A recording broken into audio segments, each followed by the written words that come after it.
a day. So it's like 55 degrees out and it's 10 o'clock. So it's really spectacular day. We've been unseasonably cold lately. Nights in the 20s and days usually in the 40s. And it's late April. So usually we're in the 50s and 60s at this point. I guess there's some weather trend happening where even into the second month or the second week of May, it's going to be unseasonably cold. And I guess that's going to call for a hot and dry summer. So we got to get our water situation situated. But that's besides the point.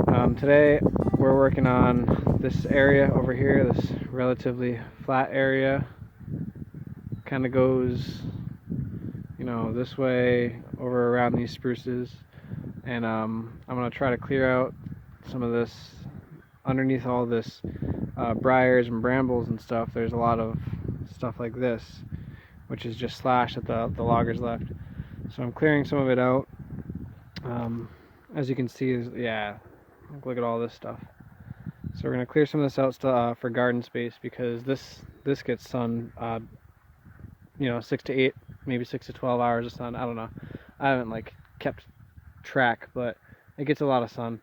And it's nice and flat, so this is going to be a good garden area. I'm making like a burn pile of just stuff that's not really usable, really punky, or it's too short.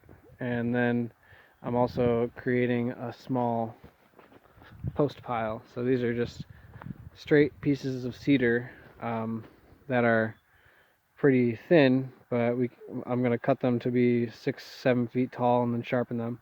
I've already made a couple posts, but that'll be posts for gardens and the goat yard and anything else that we need to fence out. We made a small little potato bed here. We just wanted to get our potatoes in, so we cleared this little area and then we just loosened up the soil and planted some potatoes. It might be still too early yet, but we didn't plant all of them that we had. We just planted some. Want to kind of experiment a little bit. And there's one potato right there. Probably the chickens.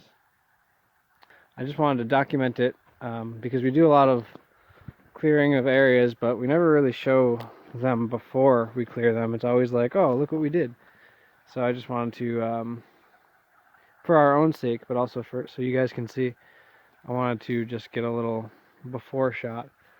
So I'll walk over here too.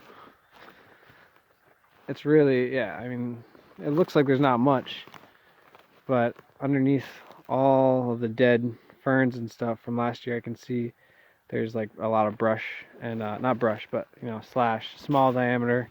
Some of it's even larger diameter, like that's like 6 inches in diameter, and that could have been great firewood, but it's just been underneath growth for however many years. I don't know how many years it's been since they logged this, 4 or 5, 6 maybe. And even throughout here, this is a little clear, but you can still see that's a stump, a log with mushrooms on it. See, I don't know if you can see that boulder right there, but just beyond that boulder is the road. That's the camper, the shed. So this is fairly close to the house site. The house will be, where that cedar pile is. There's another post pile, so it'll be in that general area. That's that other garden where the garlic is planted, so it'll be around here. Not right where I'm standing, but sort of that general area. We haven't actually decided yet, which we should probably do soon, because spring is coming and we gotta get building. So I'll snap back to it when I've made a little bit more progress, and I'll see you guys in a bit.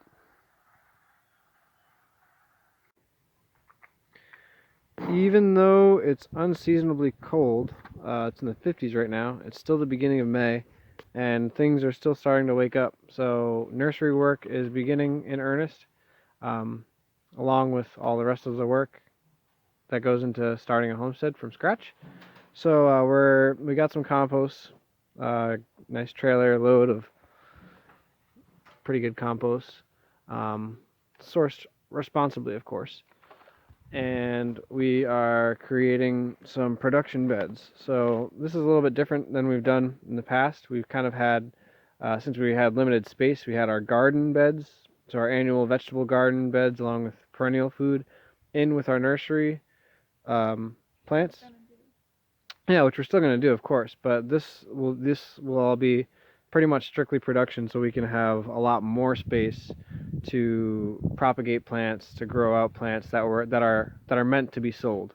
Um, so we're going to use some of this cedar pile that we're living out of, and we're going to be lining some beds. They're not all going to be rectangular like this, but this is just the first easy shape, and we're gonna go along this way a little bit. We're gonna move, obviously. So this stuff is all potted plants that need to be either planted here or potted up, like so, to be sold. And here's an example of something really starting to wake up. So plants are not asleep so much anymore, and things are really taking off. We're gonna get some of our healed in trees in the ground here, and hopefully some of these trees will go to your home. Now that the shed is, I don't know, like semi-finished, like 75% finished, something like that. We're starting to try to organize slowly but surely. We got this wall sheathed and sided, so we're able to, organize some of our tools. We had them in a pile right here, which there still is a pile right there. Shovels were right there, but they're being used. And got a little shelf in there, stuff's slowly getting organized. And this is like the mess of boxes and stuff that we had to have covered before the shed was all sheathed in. Got a small loft that's in the works, and some of these boxes will go up into that loft. We got to get the gable ends sheathed in. Those are just going to be, we're going to put some OSB on there and put some shingles on them. We've been splitting shingles, since we're living in a pile of cedar once again. So I'll show you some.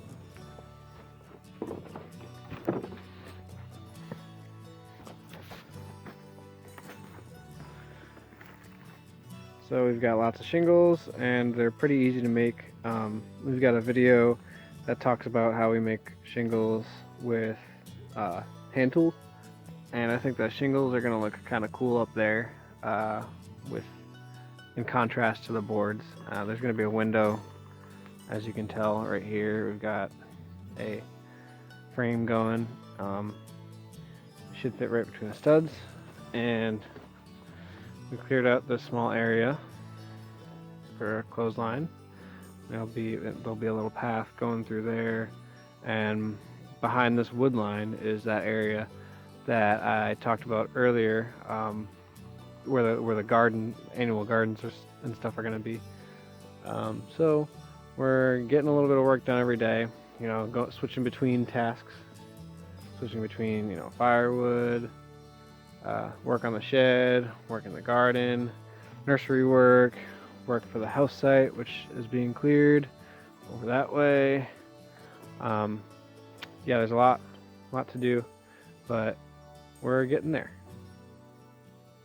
So we got some of the telephone poles that we're going to use for our foundation, and these are treated telephone poles, so they're going to last a real long time, and they're actually a little bit better to use than concrete, in my opinion, because concrete can deteriorate and spall. Frost grabs onto concrete. We are starting to clean up the house site a little bit. Since we got the poles for our piers, we need to figure out where we're going to put those poles. So we ultimately need to make some definitive decisions as to where we want the house to be. So this was a garden bed that we made. We fenced it off temporarily. This fence, chances are this line will still be here in some form or shape within the next foreseeable future, a couple years at least. So we need to make sure that there's enough space between here and here for the cabin. Eventually on this side, which is the east side of the cabin, there's going to be an 8x8 mud room or cold room. That'll be our food storage. It'll be uninsulated, so it'll get a little colder than the rest of the house.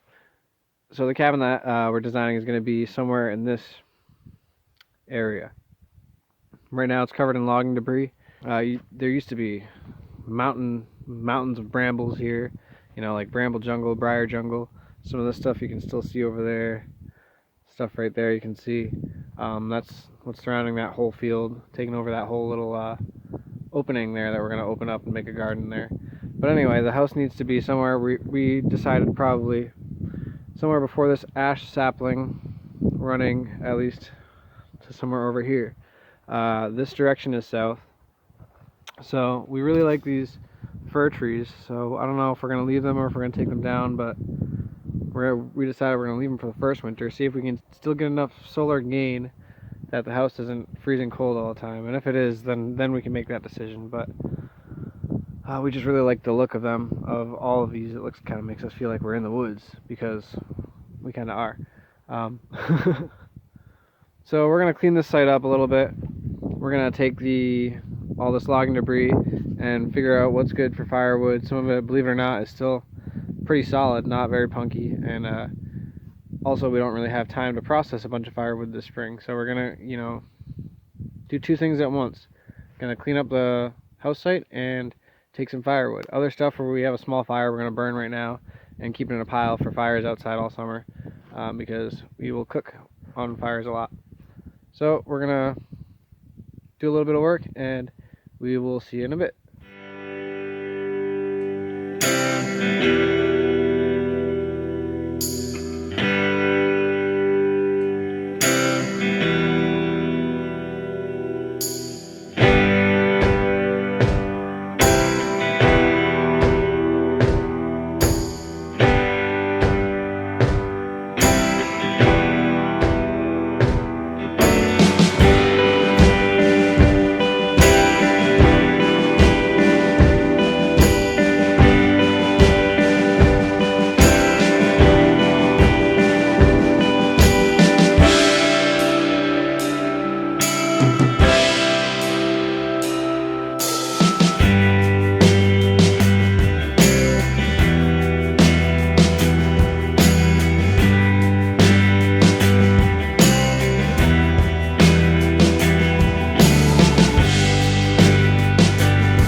Now we're going to move some of the firewood that we had stacked here last year from some little trees that were right here.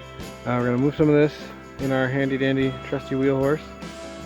Anyway, we're going to move some of this firewood so that we can stack our telephone pole piers right here. That way it's out of the way of the house site when we need to figure out where they're going to go and when we start digging the holes. We don't know how we're going to do that yet. So could be by hand, could be by a machine. So we'll figure that out as we go.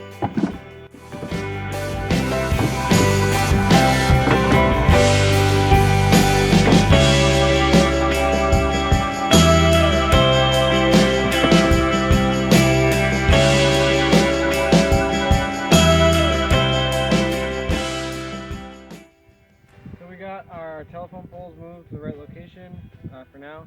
We got the rest of that firewood stacked. Now we're gonna start working on a bathhouse. So we got a bunch of scrap lumber here. We got a floor.